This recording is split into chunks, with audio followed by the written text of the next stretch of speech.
Ok, entonces estamos viendo ejemplo de la segunda ley y estaba hablando entonces de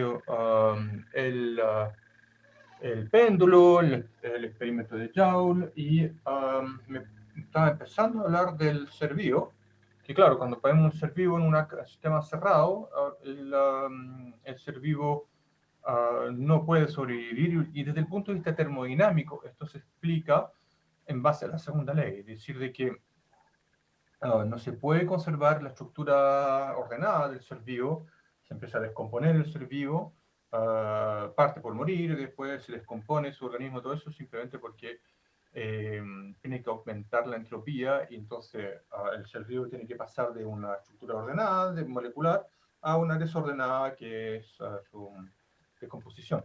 ¿Okay?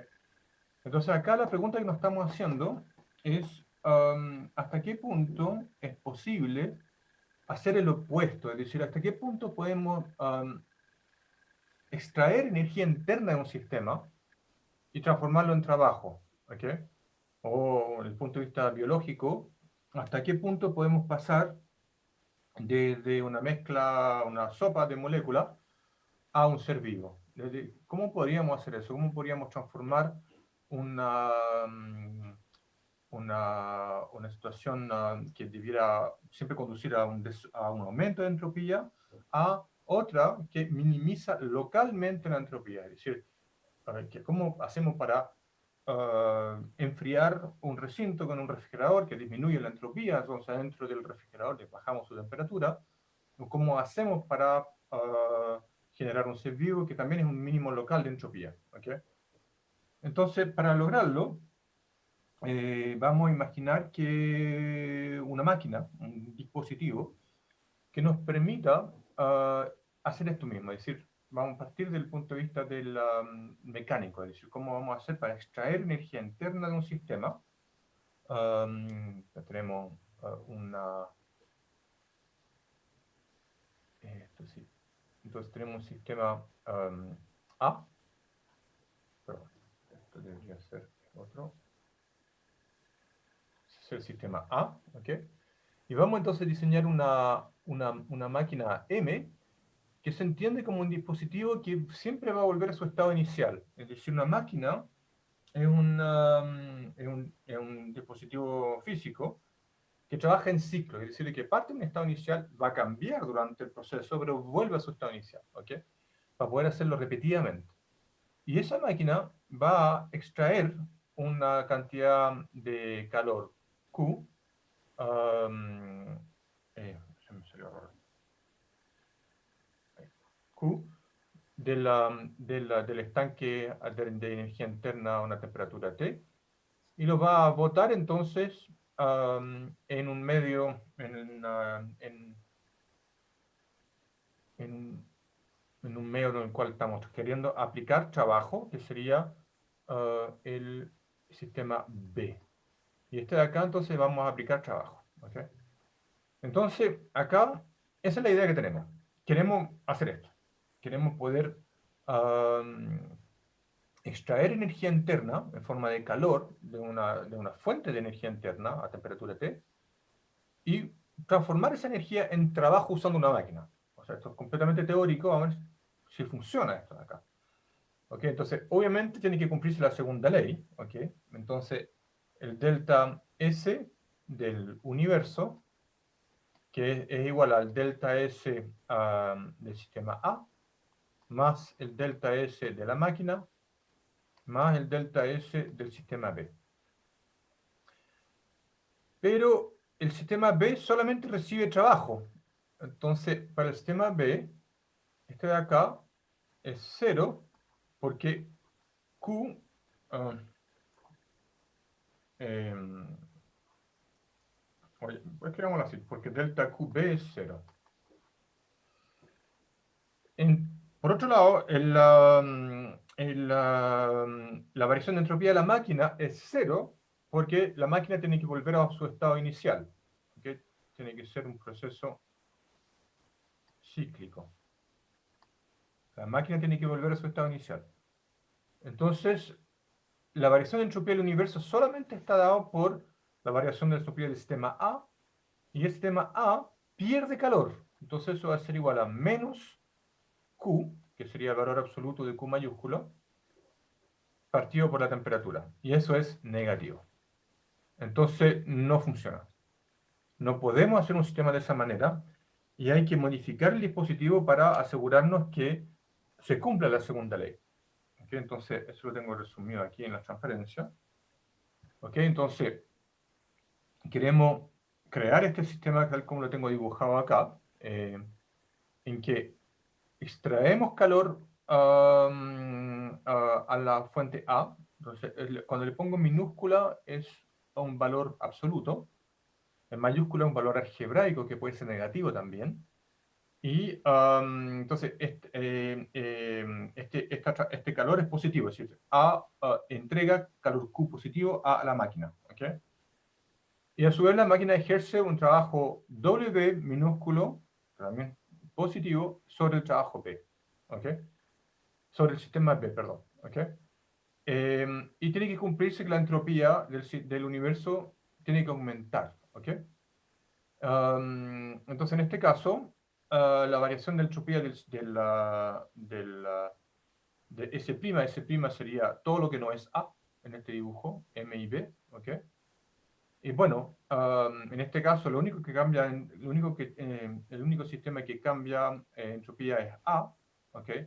Y vemos que la variación de entropía de A es negativa, por lo que necesitamos corregir este dispositivo. Y la manera en que lo vamos a corregir es agregando un tercer sistema. Ahora estoy viendo que tengo un error tipográfico, esto no es una prima, es un asterisco. Después lo voy a corregir, porque estamos un poquito tarde. Entonces, okay. Vamos a agregar entonces un tercer sistema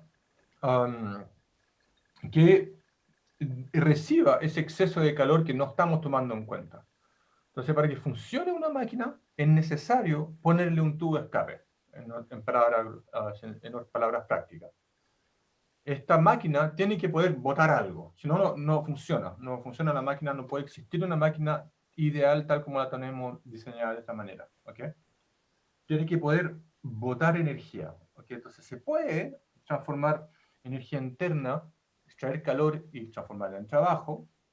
Eso lo hace un auto todo el rato, transformamos energía interna de la benzina, la hacemos explotar a través de una reacción química, libera calor, este es el calor, y la máquina es el pistón más los ejes y todo, y ejerce el trabajo sobre el auto, que lo mueve, ¿okay? Pero tiene que botar calor, se calienta el motor y bota un tubo de escape. ¿Okay? Entonces, es imposible evitar esta parte. Y entonces, para aplicar ahora la segunda ley a este sistema, vemos que la entropía, la variación de la entropía del universo, efectivamente es la disminución de entropía de A, que es la misma que acabamos de ver, que es menos Q partido por T. Pero ahora vamos a sumar el aumento de entropía de este nuevo sistema A', ¿okay? Que se recibe calor. Entonces su entropía tiene que aumentar. Y esto sí tiene alguna posibilidad de ser positivo. ¿Okay?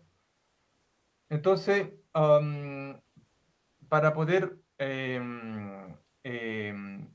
relacionar Q y Q' con las temperaturas de la fuente y del sumidero, es decir, la fuente de energía interna y el medio externo, que está a temperatura T', entonces usamos la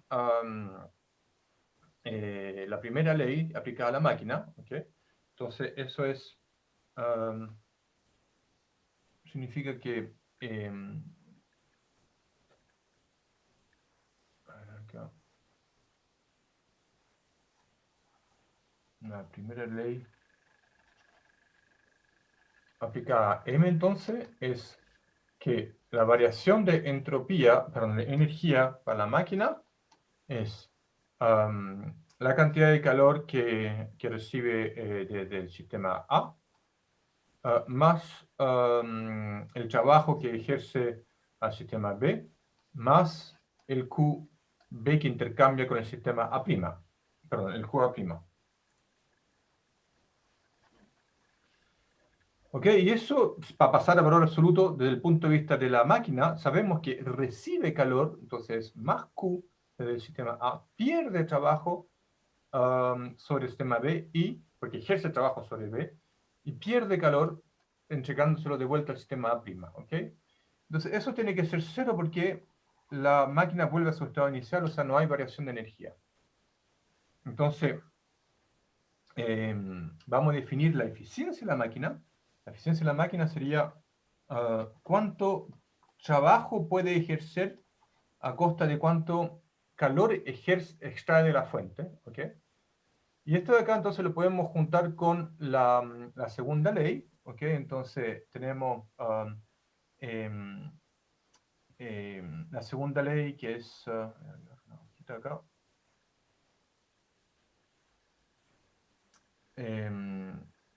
Menos Q partido por T más Q' partido por T' mayor o igual a 0.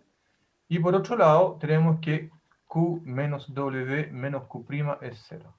Entonces, con eso despejamos Q' y queremos tener una relación para eta, la eficiencia, omega partido por Q. ¿Ok? Entonces, Q' es Q partido por Q menos W. ¿Ok? Entonces, tenemos que menos Q partido por T más Q', que decía que yo era Q menos W partido por T'. Esto tiene que ser positivo. ¿Ok? Entonces, acá voy a dividir por Q, que es positivo, ¿no es cierto? Entonces tenemos, dividiendo por Q tenemos menos 1 sobre T más 1 menos eta, partido por T' es positivo. ¿Ok? O sea, 1 partido por T' menos 1 sobre T es mayor o igual a eta. Eta partido por T'. Correcto. Y finalmente tenemos un límite superior para la eficiencia de la máquina, que sería entonces la eficiencia de la máquina, todo acá era, les recuerdo, el trabajo que puede ejercer a costa del calor que extrae, ¿ok? Y eso entonces es 1 menos T' partido por T. Esta es la eficiencia máxima que puede tener una máquina, y eso es lo que vamos a llamar la máquina ideal.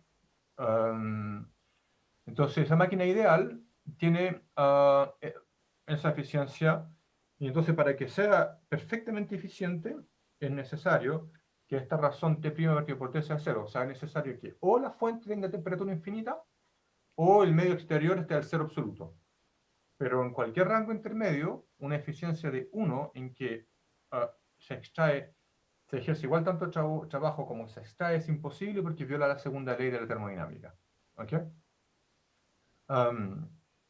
Hay otra cosa interesante acá, que noto acá como último punto, que para que funcione esto de acá, para que den bien los signos, necesitamos que la temperatura T, es que esto de acá sea inferior a 1. Es decir, que T, necesitamos que T sea más grande que T'. ¿Okay? T tiene que ser más grande que T' para que eta sea positivo, o sea que W sea positivo. Esto es importante, esto significa entonces que yo puedo hacer una máquina así, tiene un límite superior a la eficiencia y funciona con un trabajo positivo, es decir, que este W efectivamente me da positivo y se ejerce sobre B, siempre y cuando la fuente esté más caliente que el sumidero. Es decir, yo no puedo hacer una máquina si acaso estoy extrayendo energía interna a una temperatura inferior a la del medio exterior. No va a funcionar, va a trabajar al revés. Ahí estaríamos hablando de un refrigerador. ¿Ok? Entonces, un ejemplo de máquina ideal es la del ciclo de Carnot. Entonces, acá en el ciclo de Carnot trabajamos, voy a hacer un dibujito también acá para acompañar este dibujo. Okay, tenemos entonces, hay que imaginarse una situación bien sencilla, con dibujar acá los reservorios. Acá tenemos un sistema A. Voy a hacer un poquito más abajo.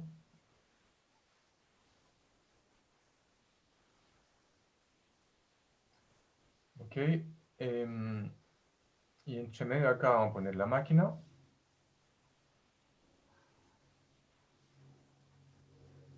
No me salió muy bien. Voy a correrlo un poco, así. Y esta máquina es un pistón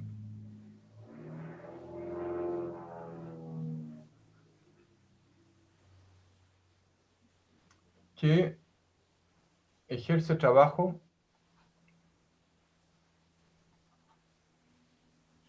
déjenme refrescar un poco la memoria con el dispositivo.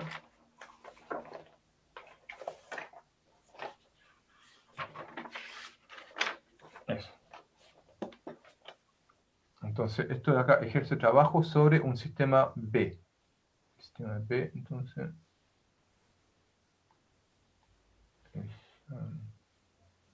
acá en negro. Ok. Entonces esto es A, esto es A', y esto es B. En la misma notación que habíamos visto en delante. Esta es la máquina M, entonces. Esto lo voy a dibujar. Esta es la máquina M. Y acá vamos a poner un gas ideal. Y esto de acá entonces va a ser un pistón.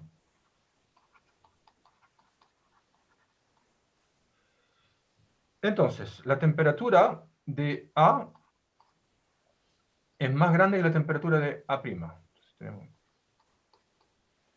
en la máquina de Carnot, que usa entonces este pistón, la idea es la siguiente.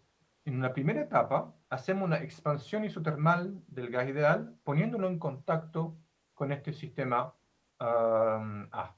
Okay, entonces esto se dibuja acá, en este diagrama, con esta isoterma. Okay, voy a anotar aquí. Pero está bien. Esto de acá ya está anotado. Esto es en la primera etapa, entonces una isoterma a la temperatura T. Okay. Bueno, mejor anoto.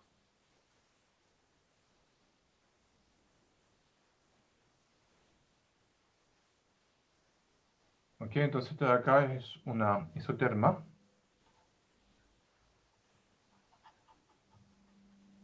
A temperatura T. ¿Qué significa eso? Significa que PV igual a NKT. Entonces PV es NKT partido por V para un gas ideal. ¿Ok? Entonces esto de acá es una curva proporcional a 1 partido por V. Tenemos presión en función del volumen. ¿Ok? Entonces esto va como una expansión isotérmica. Lo ponemos en contacto. Tenemos un gas ideal que se calienta entonces en contacto eh, con este sistema A. Y entonces va a aumentar, va a partir de este punto entonces y va a trabajar expandiéndose hasta llegar al punto 1, al 2. Y luego, cuando llegamos a un cierto punto de expansión, lo sacamos de contacto con el sistema A, lo dejamos, ya no lo ponemos en contacto con el sistema A, lo separamos, y entonces no intercambia más calor, y la expansión que sigue es adiabática hasta el punto 3. Luego, seguimos con esa expansión adiabática y lo ponemos en contacto con A'. Es decir, la idea de acá es la siguiente: tomamos el pistón, lo ponemos en contacto con A, luego lo suelto, pero en el traslado de A a A', sigue la expansión de manera adiabática, ¿okay? Sin intercambiar calor, hasta que vuelva con A', ¿okay? Y ahí entonces una compresión adiabática, una compresión isotérmica, es decir, acá vamos en este ciclo de acá, seguimos aquí en compresión, a temperatura T', ¿ok? Entonces también es isotérmica, y entonces hasta que finalmente los separamos, ¿ok? Y seguimos con una compresión adiabática para volver al punto 1. Entonces, en esta parte de acá, estas dos curvas de aquí, voy a cambiar de color, estas dos de acá son las adiabáticas, que son como el traslado entre A y A'. Y entonces, ¿cómo sabemos cómo calcular este punto 2? Bueno, el punto 2 tiene que calzar de manera que efectivamente pueda cerrarse ese ciclo. ¿Okay? Tiene que poder calzar todo justo para que podamos volver al punto 1. ¿Okay? Entonces, tiene que ser cíclico.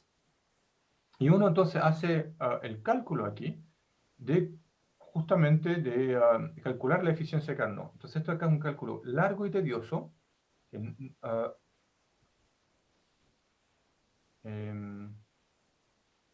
Algo pasa acá, tengo miedo que se vaya a colgar de nuevo mi computador.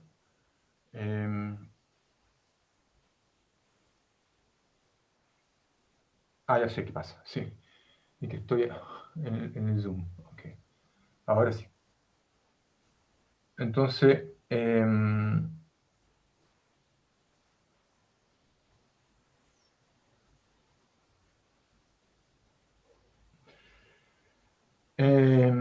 acá estoy. La idea entonces es calcular la eficiencia de esta máquina, ¿ok? Y para calcularla tenemos que calcular el trabajo ejercido en B partido por el calor extraído de la fuente A. ¿Ok? Entonces, en este dibujo sería QH. ¿Ok? Entonces, uno tiene que calcular eso. En el tramo de 1 a 2, ahora voy a tener que volver a anotar esos puntos. Ok, esto de acá es el punto 1, 2, 3, 4. Ok. Entonces, W sería la integral de menos PdV. Es cíclico, es decir, es el trabajo total ejercido por la máquina. ¿Ok? Esto de acá representa la máquina, este pistón que le estaba dibujando en delante. Este mismo pistón que están dibujando aquí es el mismo que yo tengo acá, es este pistón. ¿Ok? Entonces, acá en este gráfico ustedes pueden ver que el trabajo va a corresponder al área encerrada en esta curva. ¿Okay? Entonces va a ser W, va a ser la integral de menos PdV de 1 a 2, más la integral de 2 a 3 de menos PdV, más la integral de 3 a 4 de menos PdV, más la integral de 4 a 1 de menos PdV. Esto es súper fácil de calcular porque sabemos que en las curvas 1 a 2 y también la curva 3 a 4, T es nkt partido por B. En que, bueno, esto es la curva, en realidad, esto de acá va a ser válido solamente para la curva a temperatura T, y para la curva 3 a 4, esto es P igual a nkt' partido por B. Entonces es re fácil calcular esta integral, ¿okay? Es simplemente el logaritmo. ¿Okay? Para la expansión adiabática, entonces ahora vamos a ver este tema de expansión adiabática. Expansión adiabática. Ok, entonces para tener un gas ideal, ¿ok? Y en esa expansión adiabática tenemos que dE es delta Q más delta W. Pero este de acá es cero porque no intercambia calor. Entonces dE es menos PdV en esa expansión adiabática sin intercambiar calor. Entonces acá vamos a usar dos ecuaciones de estado del gas ideal. Una es la energía interna, E igual a 3 medios nkt. Y la otra es, y eso lo podemos ver como CV de por T, la capacidad calórica por T. Y la otra es PV igual a nkt. Entonces usando esas dos, tenemos que DE es menos NKT partido por V de V, ¿ok? Y a su vez, DE es 3 medios de NK dt, si no cambia el número de partículas. ¿Okay? Entonces, es súper fácil, porque si ahí junto términos, tengo 3 medios dt partido por t, igual a menos dv partido por v. O sea, 3 medios por el logaritmo de t partido por algún estado de referencia t0 es menos el logaritmo de v partido por un v0. ¿Ok? Entonces, t partido por t0 es v partido por v0 a la potencia menos 2 tercios.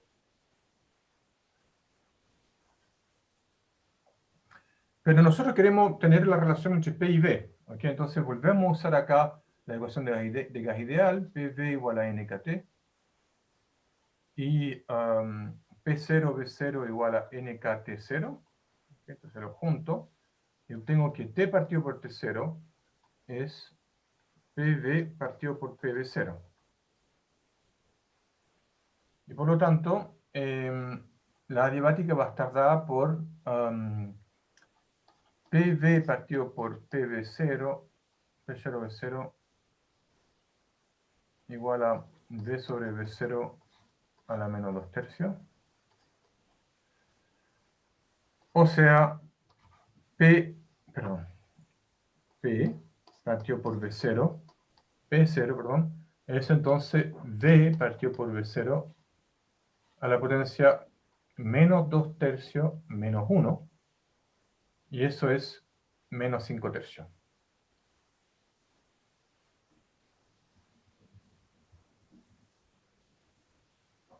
Okay, entonces al final llegamos a que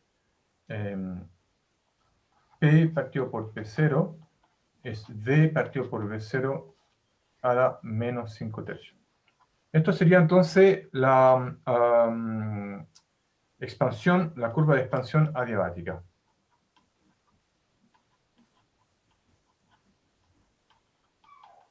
Y es válido entonces para los tramos de 2 a 3 y el tramo de 4 a 1.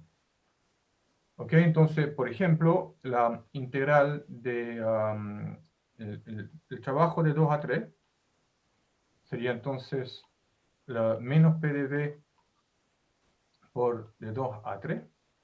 ¿Ok? Y entonces eso es W23 va a ser menos la integral de la adiabática, que es entonces acá vemos P va a ser entonces P2 por V partido por V2 a la menos 5 tercios.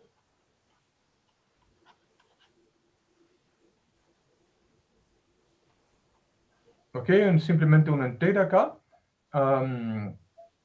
y es re fácil, sale entonces menos P2 partido por V2 a la menos 5 tercios por V, eso es a la menos 1 es 2 tercios, menos 2 tercios, por V a la menos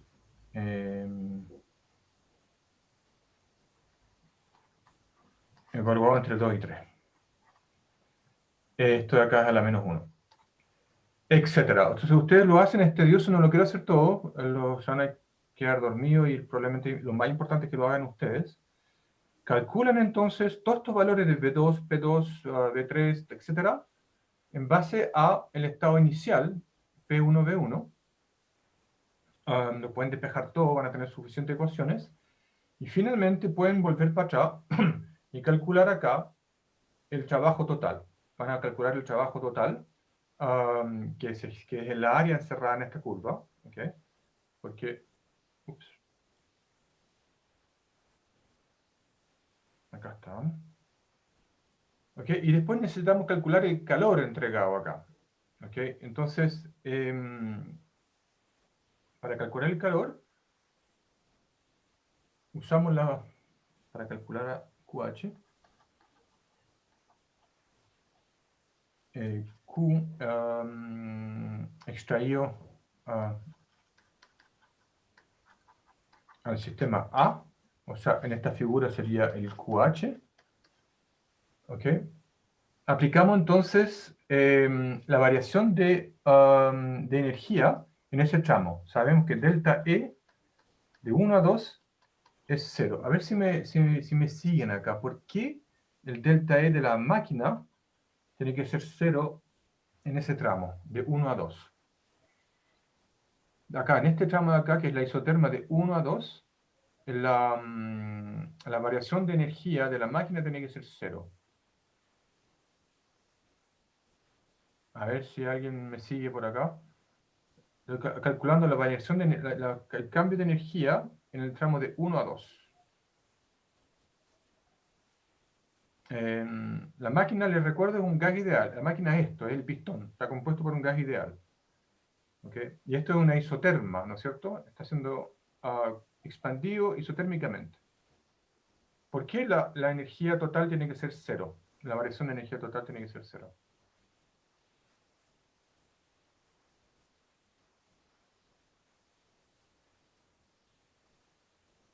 ¿Nadie se atreve a Porque decir acá por qué tiene que ser?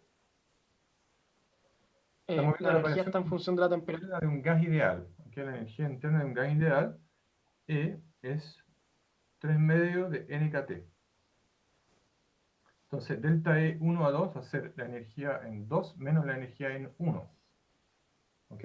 O sea, va a ser 3 medios nkt 2 menos 3 medios nkt 1. Pero estamos hablando de una isoterma, entonces T2 es igual a T1. Entonces, no hay variación de energía interna. ¿Ok? En esa expansión. Por lo tanto, es necesario,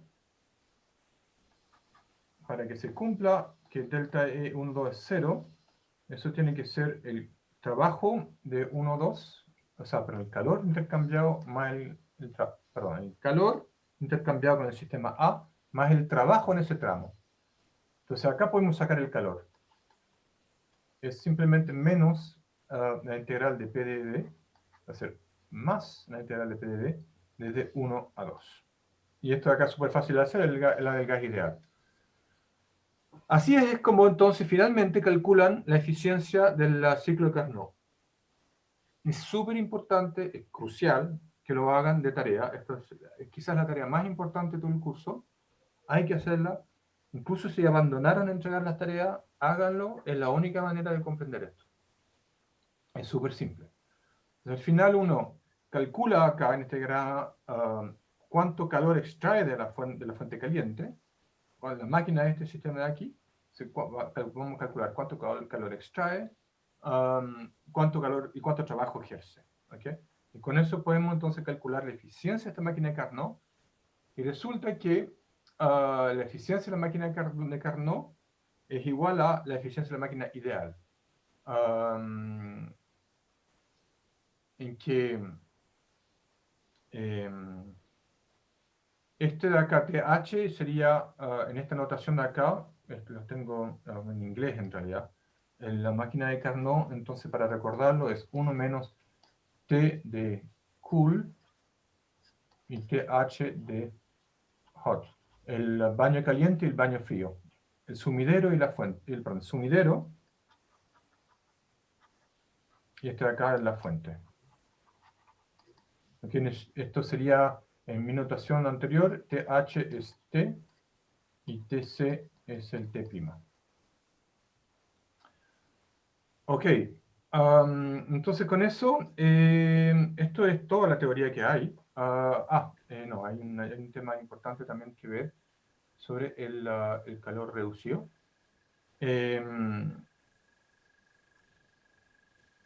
Y la idea es la siguiente, la idea del calor reducido. Esto acá es el desarrollo histórico de la segunda ley de la termodinámica, que inicialmente no se conocía la interpretación estadística, y se enunció la segunda ley de la termodinámica usando este argumento desde el punto de vista de las máquinas.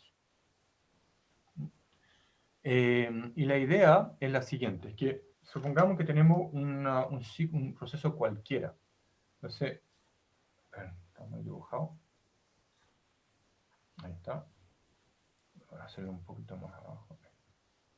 Entonces tenemos un proceso cualquiera.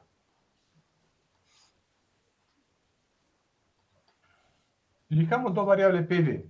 El ciclo de Carnot también se puede ver en el diagrama ET, por ejemplo, o ST, entropía en función de la temperatura. ¿Ok? En un diagrama PV, el ciclo de Carnot es el que acabamos de ver. Entonces, en el diagrama PV, un ciclo de Carnot es así.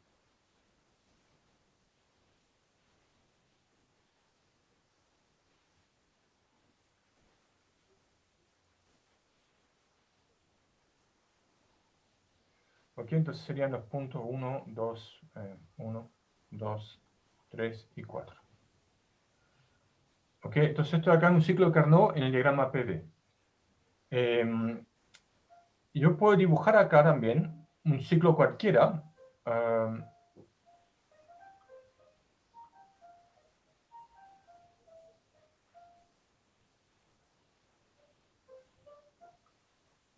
Entonces voy a dibujar acá un proceso cualquiera. Y ese proceso lo puedo descomponer en mini ciclos de Carnot. Un poco como una especie de integral de Riemann, en que cada uno está de acá también se recorre en sentidos así. Un momento.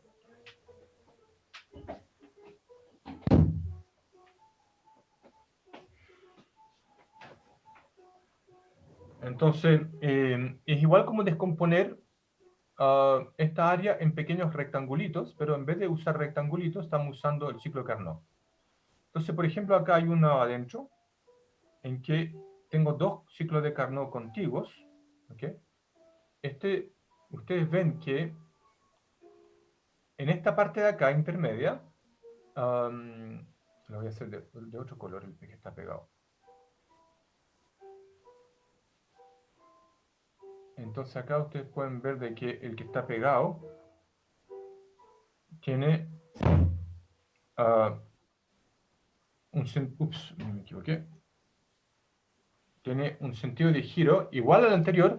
Entonces aquí, en la región de común, esto de acá, hace que las integrales de PdV sea 0, justamente debido a este tramo de acá, en este tramo de acá, en común. ¿Ok? Por lo tanto, el conjunto de esto de aquí se dibuja como uno solo grande. ¿No es cierto? La suma de esta área más esta otra me va a dar el área total. Súper simple. Eso es lo mismo que cualquier proceso lo puedo componer entonces como una sumatoria de ciclos de Carnot individuales. ¿Ok? Entonces, significa que yo podría calcular acá la integral cíclica de cualquier proceso y sumarlo en procesos de Carnot microscópicos. ¿Ok? Entonces, el punto aquí es que Clausius se dio cuenta que la integral cerrada en un ciclo Carnot de, aquí, la integral cerrada del calor intercambiado por la temperatura es 0 en un ciclo de Carnot. Y esto es otra tarea súper importante que tienen que hacer.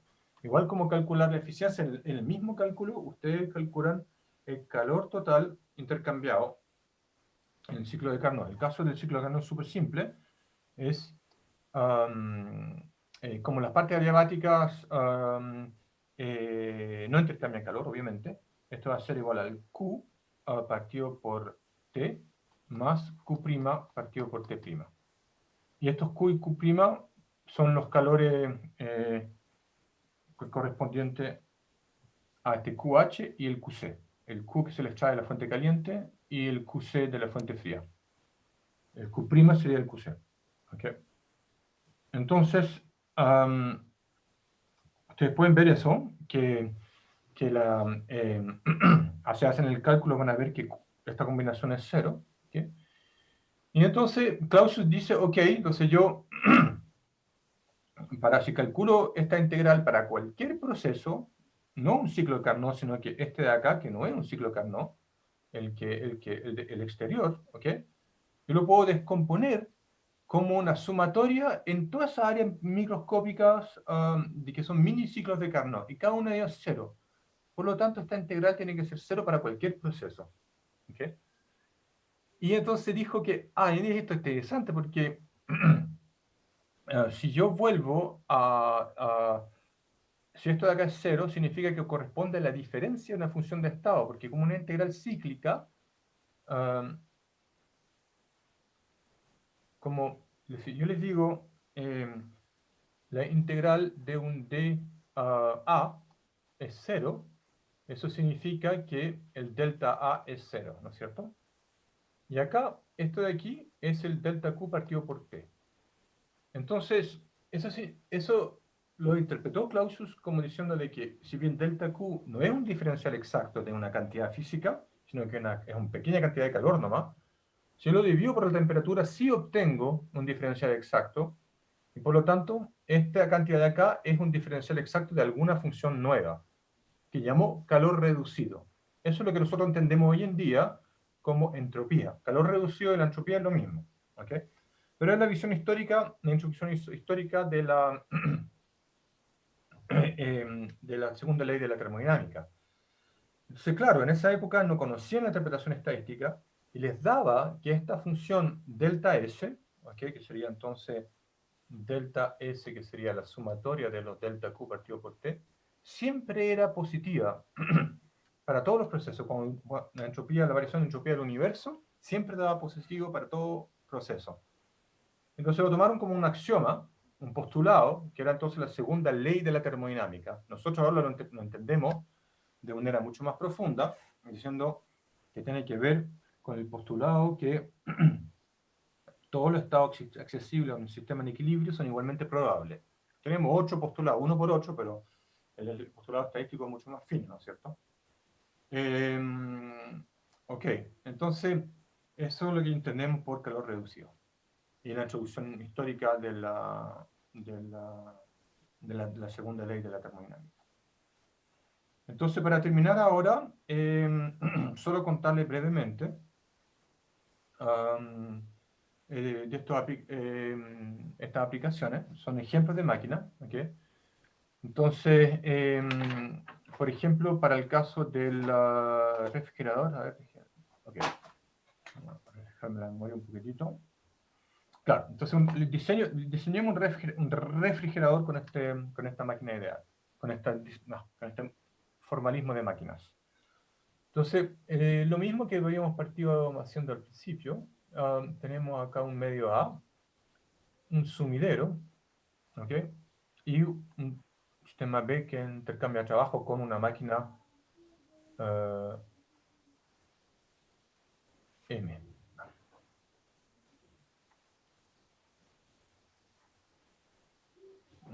Me salió corrido. Ok, entonces, esta es la máquina M, este es A, este es A', y este es el sistema con el cual la máquina trabaja. Acá queremos hacerlo al revés. Queremos que la máquina... vamos a dibujar las líneas.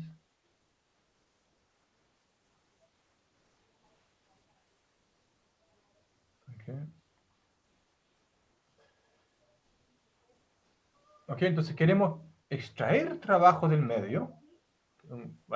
Una bomba, por ejemplo, en la máquina de liquefacción, para la máquina de liquefacción de Linde, la máquina de liquefacción de Linde, la habíamos visto en la clase pasada, es esto, es el compresor, el que aumenta la presión del aire, del gas, que en este caso era nitrógeno. Ok, entonces, vámonos, de repente volvamos dijimos el diseño de la máquina. Ok, vamos a extraer calor de A, ok, en que tenemos la temperatura TA, y esto acá está la temperatura TA', y queremos entonces ahora que queremos hacer un refrigerador, queremos que TA sea más pequeño que TA', no al revés. ¿Okay? Y esto tiene que ser a costa de cumplir la segunda ley de la termodinámica. ¿Okay? Entonces, podemos escribir acá la primera ley. Esto entonces sería nuestro refrigerador. ¿Okay? Y la primera ley, entonces aplicada a la máquina, nos dice que W más Q, la energía que llega a la máquina positivo, Q son cantidades positivas, menos Q' tiene que ser 0.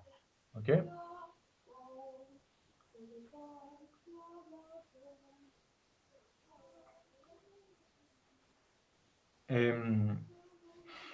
Entonces, la segunda ley, en cambio, dice que la variación de entropía del universo tiene que ser positivo. Entonces me dice eso, que es aplicado a todo el sistema de acá. La máquina no tiene variación de entropía, B tampoco, por lo tanto tiene que venir de A y A'. ¿Ok? Entonces dice entonces que Q partido por TA, sí, eso es, disminuye, ¿ok? Más Q partido por TA' tiene que ser positivo. Q' partido por TA'. ¿Okay?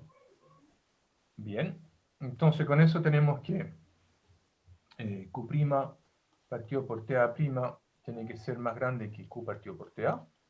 ¿Ok? O sea, Q' partido por Q es más grande que TA' partido por TA. Y por diseño, dijimos que esto de acá era más grande que 1. Entonces, por lo tanto, hay que botar más calor que lo que yo extraigo. En otras palabras, yo boto, el calor que boto Q' tiene que ser más grande que el que yo extraigo. O sea, en el final, este refrigerador que disminuye la temperatura de A funciona como estufa y desde el punto de vista del universo. Es decir, esto es una experiencia cotidiana. Uno cuando está cerca de un refrigerador sabe que el refrigerador se calienta para poder enfriar el interior, ¿no es cierto? Bueno, con esto vamos a quedar hasta ahora. En la próxima clase les hablo de la máquina de vapor. Un análisis cualitativo de la máquina de vapor. Entonces, muchas gracias por participar y hasta el viernes. Chao. Chao. Gracias.